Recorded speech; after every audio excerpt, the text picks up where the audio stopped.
स्वागत है आप सभी का गायत्री कॉलेज सांचौर की ऑनलाइन क्लासेस में।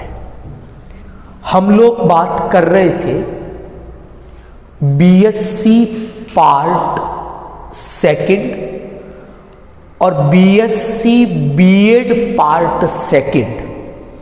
ये जो भी स्टूडेंट हैं उनके सिलेबस में कॉर डेटा ये एक पेपर है और इस पेपर में हम लोगों ने एक टॉपिक स्टार्ट किया था एओर्टिक आर्चेस, हिंदी में जिसे हम महाधमनी चाप इस नाम से जानते हैं। पिछले कुछ लेक्चर में हम लोगों ने एओर्टिक आर्चेस के part first, part second and part third को डिस्कस किया और उन पार्ट्स में हमने फिशेज में और एम्फीबियंस में महाधमनी चापों की क्या व्यवस्था है इसके बारे में डिस्कशन किया था। तो उसी श्रृंखला में आज हम लोग रेप्टाइल्स के अंदर सरीसृपों में इन एओर्टिक आर्चेस, इन महाधमनी चापों की व्यवस्था में क्या परिवर्तन आए हैं, इनकी संख्या कितनी है, इन सब बातों पे डिस्कस करेंगे। जब ये टॉपिक हमने स्टार्ट किया था तो इसके इंट्रोडक्टिव पार्ट में मैंने जानकारी दी थी कि महाधमनी चाप, एओर्टिक आर्चेस जो हैं ये वेंट्रल एओर्टा, अधर महाधमनी, उसमें रेगुलर इंटरवल पर उपस्थित होते हैं और ये महाधमनी चाप उस अधर महाधमनी को पृष्ठ महाधमनी के साथ जोड़ने का काम करते हैं। और दूसरी इंपॉर्टेंट बात मैंने आप लोगों को यह बताई थी कि इन महाधमनी चापों की संख्या लगातार जैव विकास की क्रिया के दौरान घटती गई। यानी जैसे जैसे हम मछलियों से उभयचरों की ओर, उभयचरों से सरीसृपों, रेप्टाइल की ओर बढ़ते जाते हैं, हम क्या देखते हैं कि महाधमनी चापों की संख्या में लगातार कमी आती जाती है। तीसरा जो महत्वपूर्ण बात है वो ये थी कि महाधमनी चापों की संख्या में तो कमी आती ही है जैव विकास के दौरान, साथ साथ इन महाधमनी चापों की जो व्यवस्था है, जो अरेंजमेंट है, उसमें भी हमें परिवर्तन दिखाई देते हैं। और ये जो भी परिवर्तन इन महाधमनी चापों की संख्या में आ रहे हैं या इनकी व्यवस्था में आ रहे हैं, ये सब कुछ केवल और केवल इसलिए आ रहे हैं कि जैव विकास के दौरान जलीय कशेरुकी जंतुओं से स्थलीय कशेरुकी जंतुओं का विकास हुआ और इस दौरान श्वसन की प्रकृति बदली तो श्वसन अंगों में भी परिवर्तन आए। तो बात करते हैं पहले आज कि जो रेप्टाइल्स हैं, सरीसृप जो हैं, इनमें महाधमनी चापों की संख्या कितनी है, पहले इस पे बात करेंगे। डायग्राम में आप याद रखना, जहां डॉटेड लाइन है ये सभी महाधमनी चाप अवशेषी रूप में है, अकार्यशील रूप में है। जहां मैंने डार्क लाइन बनाई है वो सभी महाधमनी चाप फंक्शनल, कार्यशील है। तो रेप्टाइल्स के बारे में हम जानते हैं कि रेप्टाइल्स पहले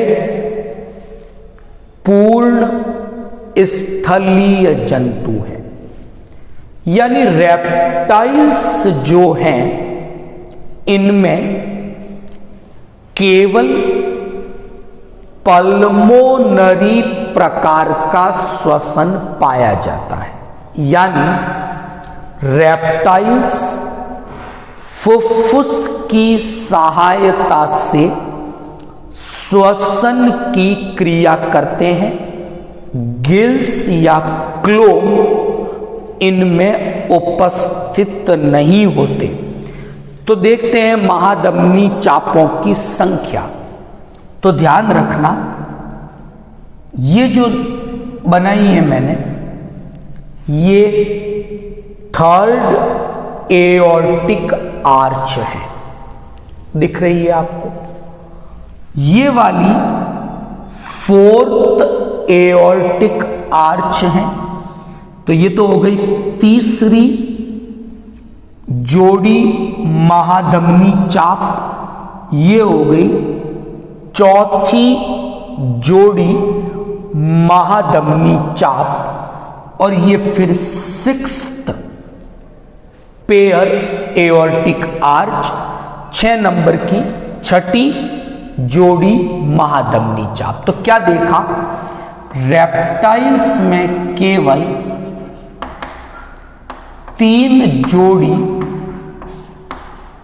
कार्यशील एओर्टिक आर्चेज ही प्रेजेंट होती है। यहां तक ठीक। तो सभी सरीसृपों में जितने भी रेप्टाइल्स हैं, स्नेक, लिजर्ड्स, उन सभी में केवल 3 जोड़ी कार्यशील महाधमनी चाप उपस्थित होती है। और वो जो 3 जोड़ी कार्यशील है उसमें नंबर 1 पे तीसरी जोड़ी आएगी, नंबर 2 पे चौथी जोड़ी आएगी, और नंबर 3 पे छठी जोड़ी महाधमनी चापों की आएगी। क्लोम नहीं है, गिल्स अनुपस्थित होते हैं रेप्टाइल्स में, क्योंकि ये पूर्ण रूप से स्थलीय जंतु हैं, इसलिए इनमें मैंडिबुलर हायोइड यानी पहली जोड़ी महाधमनी चाप, दूसरी जोड़ी महाधमनी चाप और ये 5वीं जोड़ी महाधमनी चाप वेस्टिजियल अवशेषी रूप में उपस्थित होते हैं। अब बात करते हैं व्यवस्था क्या है इन महाधमनी चापों की। तो डिस्कस करते हैं पहले नंबर 1, जो ये चौथी जोड़ी वाली है, यानी जो डायग्राम में 4th पेयर जो एओर्टिक आर्चेज हैं, तो चौथी जोड़ी की बात कर रहा हूं, डायग्राम में आपको दिख रहा होगा। तो मुझे क्या दिख रहा है समझना। ये वाली हो गई आपके राइट फोर्थ एओर्टिक आर्च, ये हो गई आपकी लेफ्ट फोर्थ एओर्टिक आर्च। दो है, एक इस तरफ और एक इस तरफ, तो ये राइट वाली, वो लेफ्ट वाली। अच्छा यहां आप देखना कि ये है तो राइट फोर्थ एओर्टिक आर्च, तो ध्यान रखना चौथी जो एओर्टिक आर्च है, मैंने पहले भी पढ़ाया था आपको, ये सिस्टेमिक आर्च का निर्माण करती है। ये देहिक धमनी बनाती है, यानी पूरे शरीर में ब्लड ले जाना वो इसका काम है। तो समझना, ये तीसरी थी, तो थर्ड पेयर एओर्टिक आर्च, तीसरी जोड़ी महाधमनी चाप जो है वो इस तरह से ऊपर जाती है, कैरोटिड धमनी का निर्माण करती है। तो तीसरी जोड़ी का काम तो हो गया, शीर्ष भागों तक ब्लड की सप्लाई करना, ये इस कैरोटिड धमनी का काम है, जो कि तीसरी जोड़ी महाधमनी चाप से बनी है। अब चौथी जोड़ी की बात कर रहा हूं, तो जो चौथी जोड़ी है वो है आपकी देहिक धमनी,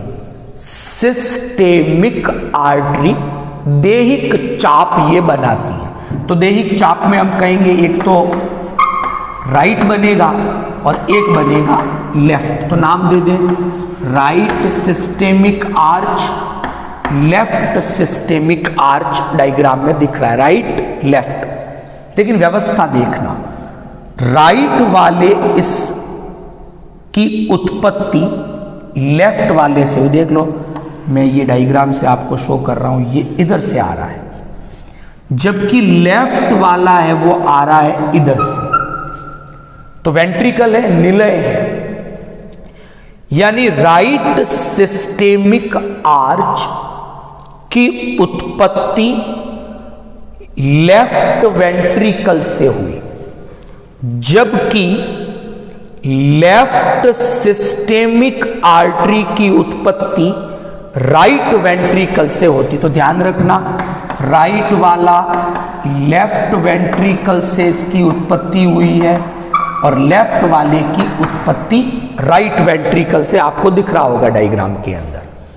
अब ये करते क्या है, राइट वाला जो सिस्टेमिक आर्च है ये वाला, ये क्या करता है, ऑक्सीजनेटेड ब्लड को लिया इसने और इसे हेड की ओर ले जाएगा थोड़ा बहुत, और बाकी बॉडी के डिफरेंट पार्ट में थोड़ा बहुत ले जाता है। तो इसमें ऑक्सीजनेटेड ब्लड जाएगा, इधर वाला जो है ये मिक्स ब्लड को ले जाएगा, क्योंकि रेप्टाइल अनियत तापीय ब्लड की मिक्सिंग हो जाती है, तो ये मिक्स्ड ब्लड है पूरी बॉडी में सप्लाई करता है। तो इसने क्या काम किया, इसने क्या काम किया, इन दोनों के काम समझ में आए आपको। अब हम बात करते हैं, लास्ट वाला बचा हुआ है, ये पल्मोनरी ट्रंक बना है, ये फुफ्फुसीय आर्च है, पल्मोनरी आर्च कह दो, तो ये फुफ्फुसीय चाप है। फुफ्फुसीय चाप ये भी, ये यहां दिख रहा है आपको फुफ्फुसीय चाप। फुफ्फुसीय चाप क्या करता है, ब्लड को पहुंचाता है लंग्स तक, ये यहां पर मैंने शो किया हुआ है पल्मोनरी आर्च को, जो लंग्स तक ब्लड की सप्लाई करता है। तो बेसिकली हम क्या देखते हैं कि सरीसृपों के अंदर, चूंकि ये पूर्ण रूप से स्थलीय जंतु हैं, गिल्स या क्लोम नहीं है, फुफ्फुस की सहायता से इनमें श्वसन की क्रिया होती है। तो हम क्या देखते हैं कि इनमें महाधमनी चापों की संख्या केवल 3 जोड़ी, यानी रेप्टाइल में केवल 3 जोड़ी कार्यशील महाधमनी चाप उपस्थित होते हैं। और वो जो उपस्थित हैं वो कौन से हैं? तीसरी जोड़ी third pair aortic arch, fourth pair aortic arch और sixth pair aortic arch. Number 1, number 2 और नंबर 5 ये वाले महाधमनी चाप अवशेषी हैं, इसलिए डॉटेड के द्वारा प्रदर्शित किए गए हैं। एक चीज हो गई। अब ये जो कार्यशील 3 जोड़ी महाधमनी चाप हैं, इनकी व्यवस्था में क्या परिवर्तन आते हैं वो समझने की कोशिश करें। जो थर्ड पेयर एओर्टिक आर्च हैं वो यहां पर कैरोटिड धमनी का निर्माण करेगा, जो कि शरीर के शीर्ष भागों को ब्लड की सप्लाई देगा। तो ये इसने ऊपर की ओर शीर्ष भागों की ओर कैरोटिड आर्टरी का निर्माण कर लिया, internal external carotid artery. Fourth pair जो एओर्टिक आर्च था, इसने निर्माण किया सिस्टेमिक आर्च का, देहिक चाप का। 2 है संख्या में, पेयर है, जोड़ी है, तो एक राइट में है, एक लेफ्ट में है। तो मैंने इतना बताया, राइट वाले की उत्पत्ति लेफ्ट वेंट्रिकल से होगी, जबकि लेफ्ट वाली धमनी की उत्पत्ति राइट वाले वेंट्रिकल से होगी। तो क्रॉस में मैंने बनाया भी है, ये राइट वाला है तो लेफ्ट से, ये लेफ्ट वाला है तो राइट से। जो राइट वाला है उसमें ऑक्सीजनेटेड ब्लड होगा, लेफ्ट वाले में मिक्स्ड ब्लड है, क्योंकि रेप्टाइल अनियत तापी है, पोइकिलोथम्स हैं, इनके अंदर कोल्ड ब्लडेड जंतु होते हैं, ऑक्सीकृत और विऑक्सीकृत रुधिर की मिक्सिंग हो जाती है। तो ये भी शरीर के हेड पार्ट की ओर जाएगा ब्लड, और इधर वाले से पूरी बॉडी में इसको सप्लाई किया जाएगा। अब लास्ट बचा पल्मोनरी आर्च, दिख रही है, सिंगल पल्मोनरी आर्च है, लंग्स तक जाती है, लंग्स से ब्लड लेकर आती है, ये इसका काम है। जब हमने एम्फीबिया की बात की थी तो मैंने वहां पर आपको एक तो ये संरचना बताई थी, एक यहां पर डक्टस बोटेलाई थी, एक डक्टस आर्टेरियोसस, ये 2 कनेक्शंस मैंने आपको बताए थे। रेप्टाइल में कुछ रेप्टाइल जैसे स्फिनोडॉन की बात करें तो डक्टस बोटेलाई, डक्टस आर्टेरियोसस दोनों कार्यशील हैं, लेकिन मोस्ट ऑफ लिजर्ड यानी छिपकलियों में देख लो, सांपों में देख लो, ये डक्टस बोटेलाई हैं, डक्टस आर्टेरियोसस हैं, ये सब वेस्टिजियल होते हैं। यूरोमेट्रिक्स जो है उसमें हम देखते हैं डक्टस बोटेलाई फंक्शनल है, लेकिन आर्टेरियोसस वेस्टिजियल है, इसलिए डॉटेड के द्वारा बताया गया है। तो आज हमने रेप्टाइल्स में महाधमनी चापों की संख्या की बात की, महाधमनी चापों की व्यवस्था की बात की, और किस प्रकार जब श्वसन में परिवर्तन आया, आवास में परिवर्तन आया, तो उसका प्रभाव इन महाधमनी चापों की व्यवस्था पर पड़ा, तो उसकी संख्या में कमी आई, व्यवस्था बदली। तो ये आज हमने समझने की कोशिश की। कल हम लोग इस एओर्टिक आर्चेस का लास्ट पार्ट डिस्कस करेंगे। पक्षियों में और स्तनधारियों में, बर्ड्स में और मैमल्स में क्या व्यवस्था है, क्या संख्या है, उसके बारे में चर्चा करेंगे। तो आई होप आज का जो टॉपिक था आपको इजीली समझ में आया होगा। पार्ट 3, पार्ट 2 और पार्ट 1 चैनल पर अवेलेबल है, आप वहां से उनकी स्टडी कर सकते हैं, नोट्स बना सकते हैं। कोई क्वेश्चन है अगर आपका, आप कमेंट बॉक्स में कमेंट कर सकते हैं। Thank you all of you.